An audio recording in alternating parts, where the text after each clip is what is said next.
September 9, 1942. A German guard unlocks a storage room inside Colditz Castle expecting to perform a routine inspection. Instead, he freezes in confusion. One of the wooden Red Cross crates sitting against the wall has been ripped open from the inside.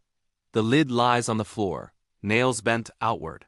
Nearby, a rope made of knotted bed sheets hangs from a third-story window and disappears into the darkness outside the fortress walls.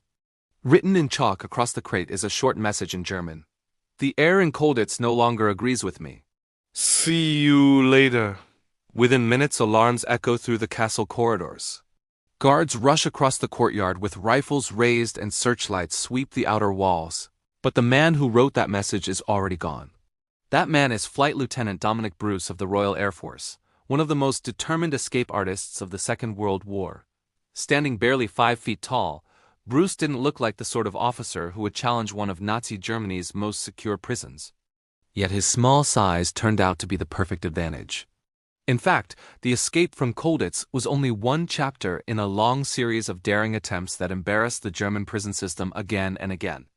To understand how he ended up inside Colditz Castle, the story begins over the cold gray waters of the North Sea in June of 1941. Dominic Bruce was serving as a navigator aboard a Wellington bomber during a mission over occupied Europe. As the aircraft flew back toward Britain, German Messerschmitt fighters appeared in the sky and quickly closed in. Cannon fire tore through the bomber's fuselage, fuel lines burst, and flames spread along the wing. The situation turned desperate in seconds. The pilot, Wing Commander Roy Arnold, held the damaged aircraft steady as long as he could while the crew prepared to abandon it. Everyone knew what that meant. The moment the pilot released the controls, the plane would likely roll and crash. Arnold made the decision without hesitation. He kept the aircraft level, buying precious seconds for his crew to jump.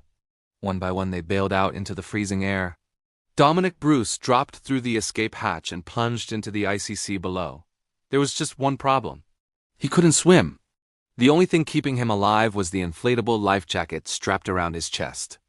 Waves crashed over his head as he struggled to stay afloat.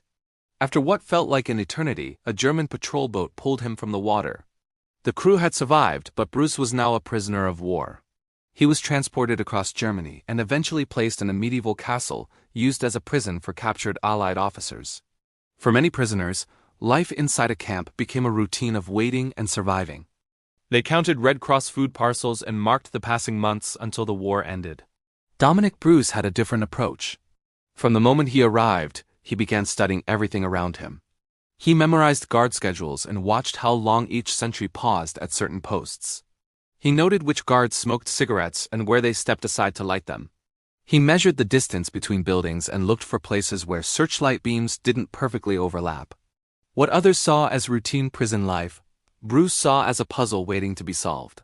Within weeks, he began organizing small groups of prisoners to share information about security routines. Some officers learned to forge documents. Others experimented with creating stamps and official seals using improvised materials. Even scraps of clothing became valuable resources for disguises. Every detail mattered because any tiny advantage could become the key to freedom. Eventually, Bruce developed a bold plan with 2 fellow officers. Disguised as a Swiss Red Cross inspection team escorted by a German officer, the 3 men would simply walk out of the main gate. The idea sounded almost absurd, but the uniforms and paperwork were convincing enough to fool guards who expected official visitors.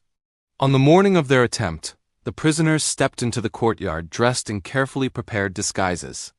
They approached the main gate while trying to appear completely confident. A guard inspected their documents, glanced at the uniforms, then snapped to attention and saluted. Without asking a single question, he opened the gate and waved them through. 3 prisoners had just walked out of a fortress that was supposed to be impossible to escape. The escape didn't end there. Their ultimate goal was even more ambitious. They planned to reach a nearby airfield, steal a transport plane, and fly back to Britain. Under the cover of darkness, they slipped onto the airfield and found the aircraft they hoped to use. One of the officers climbed into the cockpit and attempted to start the engines. But the engines refused to start. They tried again and again, adjusting controls and switches, but the aircraft remained silent. Before they could solve the problem, alarms erupted across the airfield. Spotlights snapped on, and soldiers rushed toward them with rifles raised. The 3 men ran for the perimeter fence and escaped into the darkness, but their freedom was short-lived. After 10 exhausting days of traveling on foot and hiding from patrols, they were eventually recognized and captured again. The Germans punished them with solitary confinement.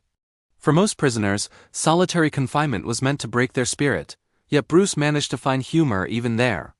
Using a hidden piece of wire, he quietly picked the locks of neighboring cells and freed his friends during the night. They sneaked into the prison kitchen, stole a deck of playing cards, and spent their evenings playing poker before slipping back into their locked cells before morning roll call. Eventually, the guards discovered what had happened. Furious prison officials decided that Dominic Bruce was far too troublesome to keep in an ordinary camp. Instead, they transferred him to Colditz Castle, a fortress specifically used to hold prisoners who had already escaped from other camps. Colditz stood on a rocky cliff above the surrounding countryside. Its thick walls and constant guard patrols made it one of the most secure prisons in Europe. Floodlights illuminated the outer walls at night, and the garrison outnumbered the prisoners. The Germans believed no one could escape from there. When Bruce arrived, he once again began studying the routines of the guards and the layout of the castle. Months passed as he patiently observed everything. Other prisoners tried elaborate plans involving tunnels and disguises, but many of those attempts failed. Then, one day, an unexpected opportunity appeared. The commandant ordered prisoners to pack excess belongings into large wooden Red Cross crates for storage. Guards would carry the crates into a storeroom, located inside the German administrative section of the castle. While most prisoners simply packed their belongings, Bruce saw something entirely different. The crates were large enough to hold a person. Because of his small size, Bruce realized he could hide inside one. Once the crate reached the storeroom, he could escape from the building and attempt to reach the outer walls. The plan was risky, but it was also brilliantly simple. With help from fellow prisoners, Bruce climbed inside an empty crate along with a metal file and a rope made from knotted bed sheets. The lid was nailed shut above him. Hours later, guards carried the crate through multiple checkpoints and placed it inside the storeroom. When the building finally grew quiet that night, Bruce used the file to loosen the nails and push the lid open. He climbed out into the dark room, tied the rope to an iron beam, and lowered himself through the window. Carefully descending the castle wall, he waited for searchlights to pass before moving again. At last he reached the ground outside Colditz Castle, without a single alarm sounding. Before disappearing into the countryside, Bruce climbed back up the rope just long enough to write a message in chalk on the empty crate. It was a playful reminder to the guards that even their most secure prison had failed to hold him. For several days, he traveled through German territory using stolen bicycles and forged documents.